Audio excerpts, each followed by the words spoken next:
Guys, आमा छोरीको हालत उकालोमा यस्तै छ है। हामी चाहिँ हिँडिरहेछौँ, सन्चो छैन। आमा छोरी र हामी हस्पिटल जाँदैछौँ है त।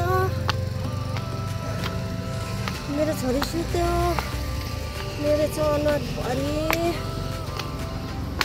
पानी फोकाएको छ, फोका के लागेको हो। मेरो छोरी पनि बिरामी छ, हाम्रो दसैँभरि पनि बिरामी भयो। नानी छोरी, मेरो छोरीको सुई पनि लगाइसकेको, ज्वरो पनि आइरहेको थियो। आज त 100 अब 1 महिनै बित्न लाग्यो।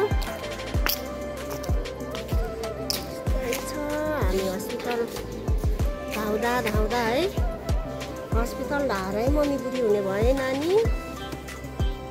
यसरी ब्लड नै आइरहेछ मेरो छोरीको सुईदेखि। 3वटा सुई हालिदिएको आज, के हुने हो है। है छोरी, ब्लड आइरहेछ पाखुराबाट। आमानु आँखा भयो। अब हामी चाहिँ घरतिर लाग्ने।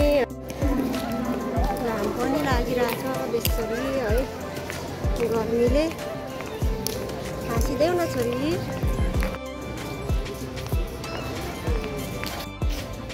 छोरी ल, हस्पिटललाई बाई बाई गरिदियो छोरी। हस्पिटललाई बाई बाई। बाई छोरी। हामी चाहिँ अब घरतिर लागेको है त।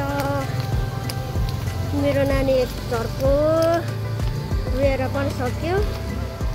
अब हिँडेको हामी है छोरी। बाई गरिदियो नि त। खोइ बाई के भयो केही बोल्नु मन लागेन, चल्नै मन लागेन हो। 3वटा सुईले पानी बगेछ।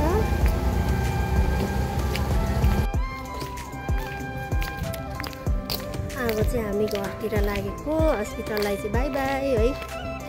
आजको छोटो भिडियो चाहिँ अब यहीँ बन्द गरिदिन्छु। अन्तिममा चाहिँ अब सबैजनाले मेरो भिडियो हेरिदिनु भएकोमा धन्यवाद है त। Thank you everyone.